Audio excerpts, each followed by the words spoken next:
وَإِن مِّن قَرْيَةٍ إِلَّا نَحْنُ مُهْلِكُوهَا قَبْلَ يَوْمِ الْقِيَامَةِ أَوْ مُعَذِّبُوهَا عَذَابًا شَدِيدًا ۚ كَانَ ذَٰلِكَ فِي الْكِتَابِ مَسْطُورًا. وَمَا مَنَعَنَا أَن نُّرْسِلَ بِالْآيَاتِ إِلَّا أَن كَذَّبَ بِهَا الْأَوَّلُونَ. وَآتَيْنَا ثَمُودَ النَّاقَةَ مُبْصِرَةً فَظَلَمُوا بِهَا ۚ وَمَا نُرْسِلُ بِالْآيَاتِ إِلَّا تَخْوِيفًا. وَإِذْ قُلْنَا لَكَ إِنَّ رَبَّكَ أَحَاطَ بِالنَّاسِ وَمَا جَعَلْنَا الرُّؤْيَا الَّتِي أَرَيْنَاكَ إِلَّا فِتْنَةً لِّلنَّاسِ وَالشَّجَرَةَ الْمَلْعُونَةَ فِي الْقُرْآنِ وَنُخَوِّفُهُمْ فَمَا يَزِيدُهُمْ إِلَّا طُغْيَانًا كَبِيرًا. وَإِذْ قُلْنَا لِلْمَلَائِكَةِ اسْجُدُوا لِآدَمَ فَسَجَدُوا إِلَّا إِبْلِيسَ قَالَ أَأَسْجُدُ لِمَنْ خَلَقْتَ طِينًا. और कुफ्र करने वालों की कोई बस्ती नहीं मगर कयामत के दिन से पहले हम उसे हलाक कर देंगे या सख्त अजाब से मुअज्जब करेंगे। ये किताब यानी तकदीर में लिखा जा चुका है। और हमने निशानियां भेजनी इसलिए मौकूफ कर दी कि अगले लोगों ने उसकी तकजीब की थी, और हमने समूद को ऊँटनी नबूवत सालेह की खुली निशानी दी तो उन्होंने उस पर जुल्म किया। और हम जो निशानियां भेजा करते हैं तो डराने को। जब हमने तुमसे कहा कि तुम्हारा परवरदिगार लोगों को इहाता किए हुए है, और जो नुमाइश हमने तुम्हें दिखाई उसको लोगों के लिए आजमाइश किया, और इसी तरह थोहर के दरख्त को जिस पर कुरान में लानत की गई, और हम उन्हें डराते हैं तो उनको उससे बड़ी सख्त सरकशी पैदा होती है। और जब हमने फरिश्तों से कहा कि आदम को सजदा करो तो सब ने सजदा किया मगर इब्लीस ने न किया। बोला कि भला मैं ऐसे शख्स को सजदा करूं जिसको तूने मिट्टी से पैदा किया है। قال أرأيتك هذا الذي كرمت علي لئن أخرتني إلى يوم القيامة لأحتنكن ذريته إلا قليلا قال اذهب فمن تبعك منهم فإن جهنم جزاؤكم جزاء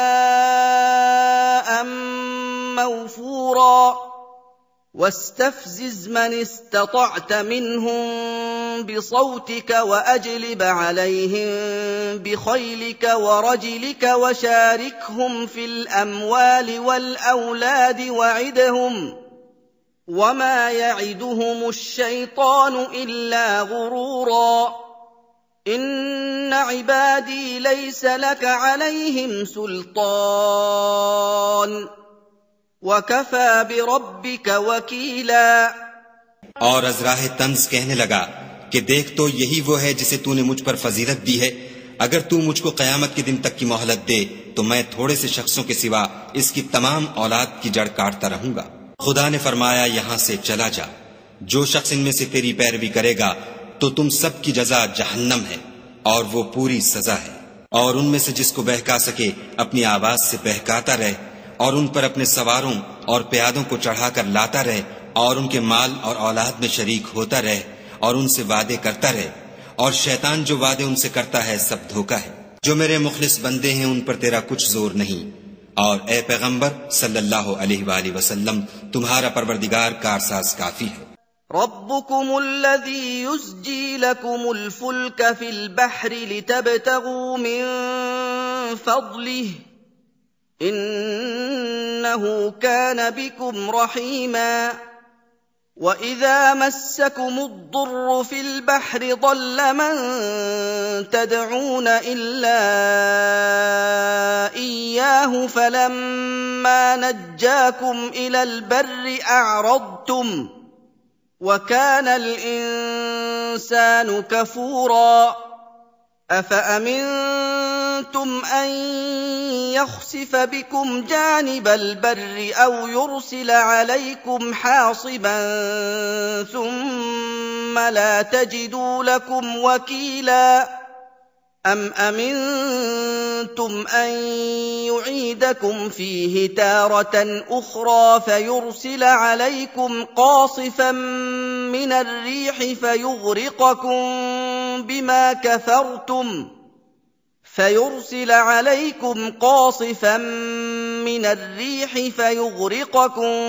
بِمَا كَفَرْتُمْ ثُمَّ لَا تَجِدُوا لَكُمْ عَلَيْنَا بِهِ تَبِيعًا तुम्हारा परवरदिगार वो है जो तुम्हारे लिए दरिया में कश्तियां चलाता है ताकि तुम उसके फजल से रोजी तलाश करो। बेशक वो तुम पर मेहरबान है। और जब तुमको दरिया में तकलीफ पहुंचती है यानी डूबने का खौफ होता है तो जिनको तुम पुकारा करते हो सब उस परवरदिगार के सिवा गुम हो जाते हैं। फिर जब वो तुमको डूबने से बचाकर खुश्की की तरफ ले जाता है तो तुम मुंह फेर लेते हो और इंसान है ही नाशुक्रा। क्या तुम इससे बेखौफ हो कि खुदा तुम्हें खुश्की की तरफ ले जाकर जमीन में धंसा दे या तुम पर संगरेजों की भरी हुई आंधी चला दे, फिर तुम अपना कोई निगहबान न पाओ? या इससे बेखौफ हो कि तुमको दूसरी दफा दरिया में ले जाए, फिर तुम पर तेज हवा चलाए और तुम्हारे कुफ्र के सबब तुम्हें डबो दे, फिर तुम उस गर्क के सबब अपने लिए कोई पीछा करने वाला न पाओ? वलक़द कर्रमना बनी आदम वहमलनाहुम फिल बर्रि वल बहरि वरज़क़नाहुम मिनत्तय्यिबाति वफ़द्दलनाहुम अला कसीरिम मिम्मन ख़लक़ना तफ़दीला यौम नदअू कुल्ल उनासिन बिइमामिहिम फमन ऊतिय किताबहु बियमीनिहि फउलाइक यक़रऊन किताबहुम वला युज़लमून फतीला वमन कान फी हाज़िहि अअमा फहुव फिल आखिरति अअमा वअضल सबीला।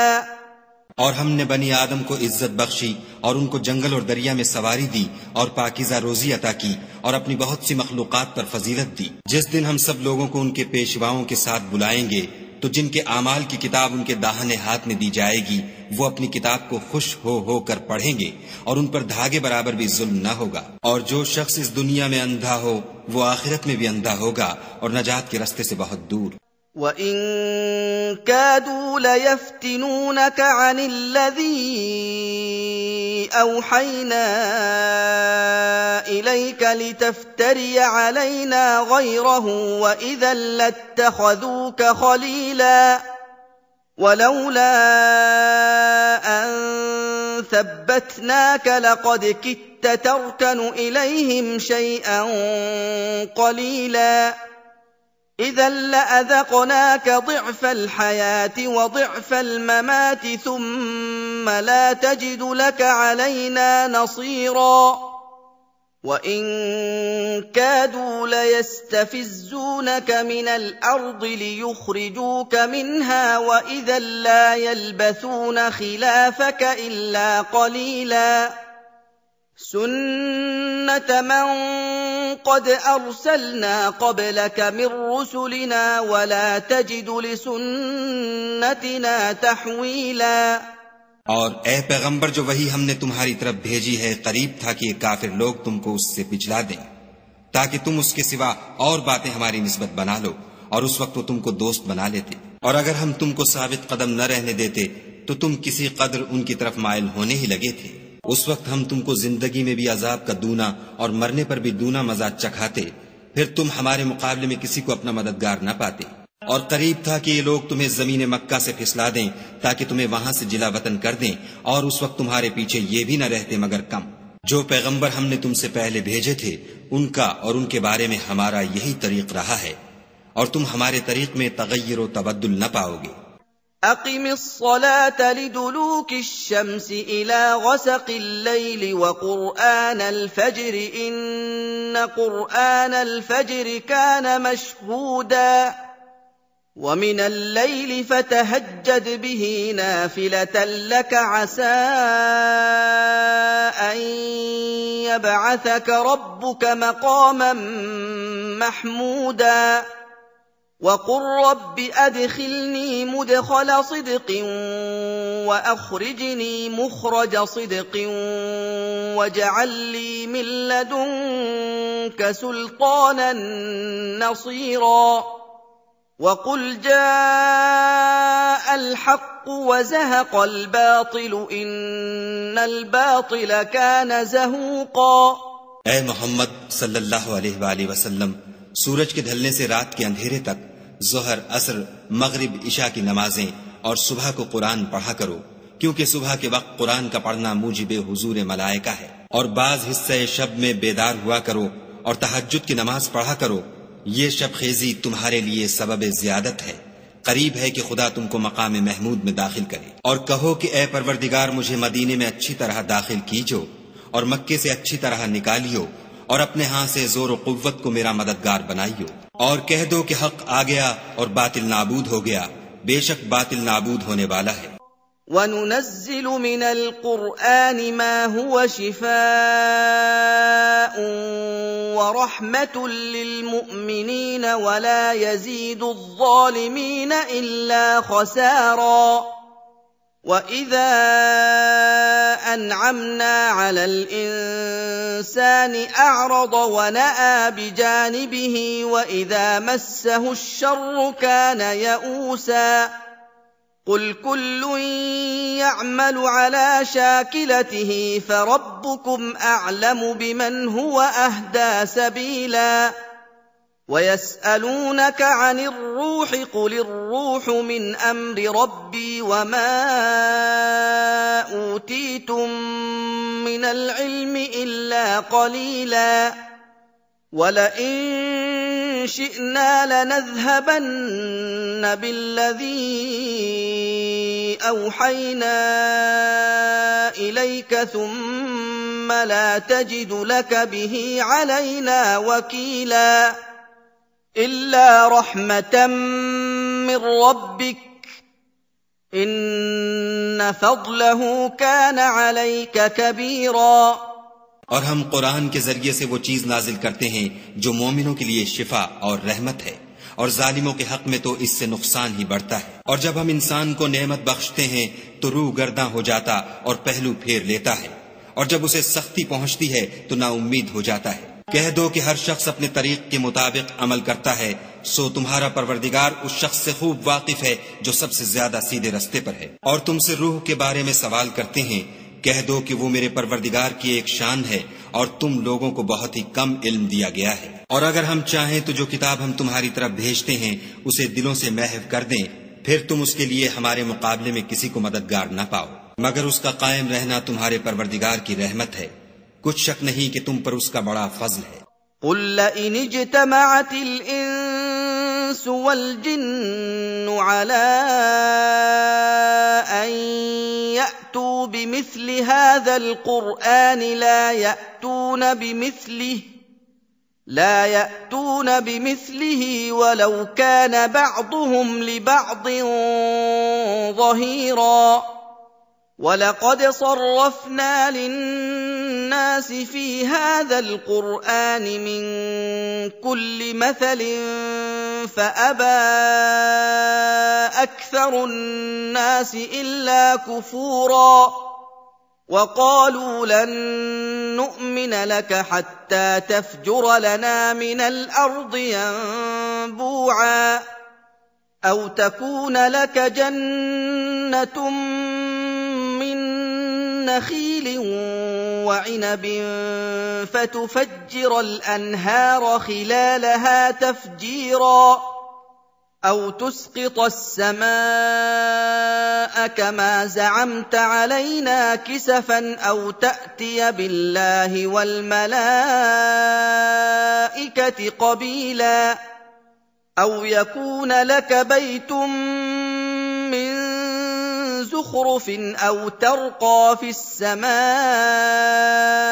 وَلَن نُّؤْمِنَ لِرُقِيِّكَ حَتَّىٰ تُنَزِّلَ عَلَيْنَا كِتَابًا نَّقْرَؤُهُ قل سبحان ربي هل كنت إلا بشرا رسولا कह दो कि अगर इंसान और जिन इस बात पर मुज्तमा हों कि इस कुरान जैसा बना लाएं तो इस जैसा न ला सकेंगे, अगरचे वो एक दूसरे के मददगार हों। और हमने कुरान में सब बातें तरह तरह से बयान कर दी हैं, मगर अक्सर लोगों ने इनकार करने के सिवा कबूल न किया और कहने लगे कि हम तुम पर ईमान नहीं लाएंगे जब तक कि अजीब और गरीब बातें न दिखाओ, यानी या तो हमारे लिए जमीन से चश्मा जारी कर दो, या तुम्हारा खजूरों और अंगूरों का कोई बाग हो और उसके बीच में नहरें बहा निकालो, या जैसा तुम कहा करते हो हम पर आसमान के टुकड़े ला गिराओ, या खुदा और फरिश्तों को हमारे सामने ले आओ, या तुम्हारा सोने का घर हो, या तुम आसमान पर चढ़ जाओ और हम तुम्हारे चढ़ने को भी नहीं मानेंगे जब तक कि कोई किताब न लाओ जिसे हम पढ़ भी लें। कह दो कि मेरा परवरदिगार पाक है, मैं तो सिर्फ एक पैगाम पहुंचाने वाला इंसान हूं। वमा मनअ अन्नास अन युमिनू इज़ जाअहुमुल हुदा इल्ला अन क़ालू अबअथ अल्लाहु बशरन रसूला قل لو كان في الأرض ملائكة يمشون مطمئنين لنزلنا عليهم من السماء ملكا رسولا قل كفى بالله شهيدا بيني وبينكم إنه كان بعباده خبيرا बसीरा। और जब लोगों के पास हिदायत आ गई तो उनको ईमान लाने से उसके सिवा कोई चीज माने न हुई कि कहने लगे कि क्या खुदा ने आदमी को पैगंबर करके भेजा है। कह दो कि अगर जमीन में फरिश्ते होते कि इसमें चलते फिरते और आराम करते यानी बसते तो हम उनके पास फरिश्ते को पैगंबर बनाकर भेजते। कह दो कि मेरे और तुम्हारे दरमियान खुदा ही गवाह काफी है, वही अपने बंदों से खबरदार और उनको देखने वाला है। वमन यहदिल्लाहु फहुवल मुहतदी वमन युद्लिल फलन तजिद लहुम औलिया मिन दूनिहि वनहशुरुहुम यौमल क़ियामति अला वुजूहिहिम उम्यन वबुक्मन वसुम्मन मअवाहुम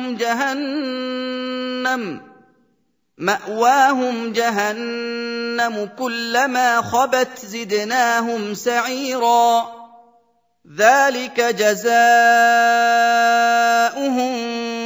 بأنهم كفروا بآياتنا وقالوا أإذا كنا عظاما ورفاتا أإنا لمبعوثون خلقا جديدا أولم يروا أن الله الذي خلق السماوات والأرض قادر على أن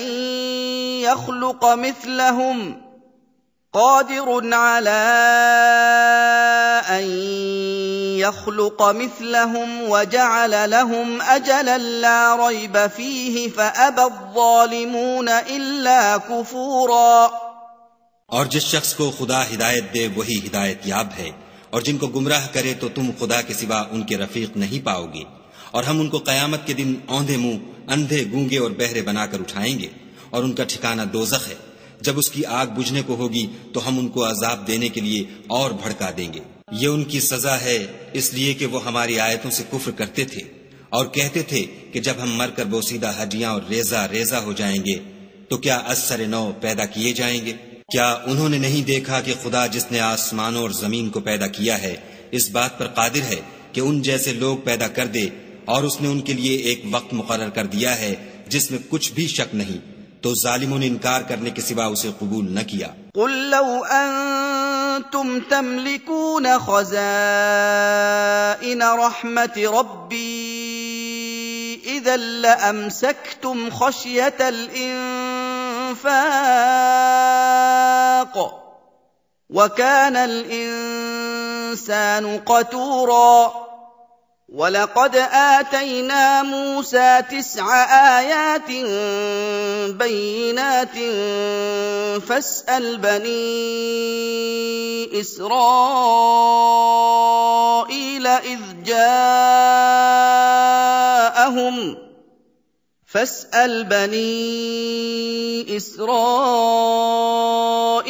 इذ جاءهم فقال له فرعون إني لأظنك يا موسى مسحورا قال لقد علمت ما أنزل هؤلاء إلا رب السماوات والأرض بصائر وإني لأظنك يا فرعون مثبورا कह दो कि अगर मेरे परवरदिगार की रहमत के खजाने तुम्हारे हाथ में होते तो तुम खर्च हो जाने के खौफ से उनको बंद कर रखते, और इंसान दिल का बहुत तंग है। और हमने मूसा को 9 खुली निशानियां दी, तो बनी इस्राइल से दरियाफ्त कर लो कि जब वो उनके पास आए तो फिरौन ने उनसे कहा कि मूसा मैं ख्याल करता हूं कि तुम पर जादू किया गया है। उन्होंने कहा कि तुम ये जानते हो कि आसमानों और जमीन के परवरदिगार के सिवा उसको किसी ने नाजिल नहीं किया, और वो भी तुम लोगों के समझाने को, और ए फिरौन मैं ख्याल करता हूं कि तुम हलाक हो जाओगे। فأراد أن يستفزهم من الأرض فأغرقناه ومن معه جميعا وقلنا من بعده لبني إسرائيل اسكنوا الأرض فإذا جاء وعد الآخرة جئنا بكم لفيفا وبالحق أنزلناه وبالحق نزل وما أرسلناك إلا مبشرا ونذيرا وقرآنا فرقناه لتقرأه على الناس على مكث ونزلناه تنزيلا قل آمنوا به أو لا تؤمنوا إن الذين أوتوا العلم من قبله إذا يتلى عليهم يخرون للأذقان سجدا। तो उसने चाहा कि उनको सरजमीन मिस्र से निकाल दे, तो हमने उसको और जो उसके साथ थे सबको डबो दिया। और उसके बाद बनी इस्राइल से कहा कि तुम इस मुल्क में रहो सहो, फिर जब आखिरत का वादा आ जाएगा तो हम तुम सबको जमा करके ले आएंगे। और हमने इस कुरान को सच्चाई के साथ नाजिल किया है, और वो सच्चाई के साथ नाजिल हुआ। और ए मोहम्मद सल्लल्लाहु अलैहि वसल्लम, हमने तुमको सिर्फ खुशखबरी देने वाला और डर सुनाने वाला बनाकर भेजा है। और हमने कुरान को जुज जुज करके नाजिल किया है ताकि तुम लोगों को ठहर ठहर कर पढ़कर सुनाओ, और हमने इसको आहिस्ता आहिस्ता उतारा है। कह दो कि तुम इस पर ईमान लाओ या न लाओ, ये फी नफ्स ही हक है। जिन लोगों को इससे पहले इल्म किताब दिया गया है, जब वो उनको पढ़कर सुनाया जाता है तो वो ठोड़ियों के बल सजदे में गिर पड़ते हैं।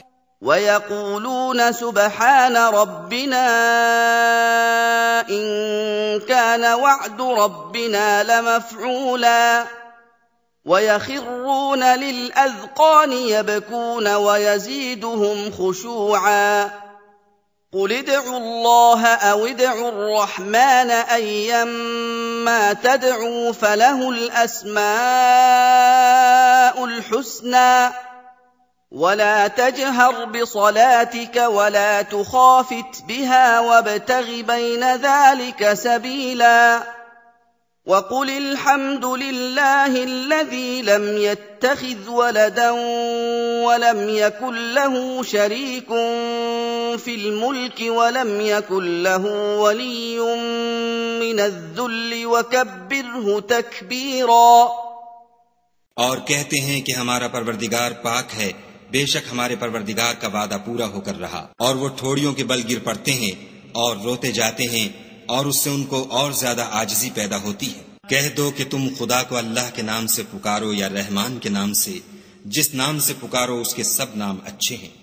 और नमाज न बुलंद आवाज से पढ़ो और न आहिस्ता, बल्कि उसके बीच का तरीका इख्तियार करो। और कहो कि सब तारीफ खुदा ही को है जिसने ना तो किसी को बेटा बनाया है और ना उसकी बादशाही में कोई शरीक है, और ना इस वजह से कि वो आजिज़ो नातवान है। कोई उसका मददगार है और उसको बड़ा जानकर उसकी बड़ाई करते रहो।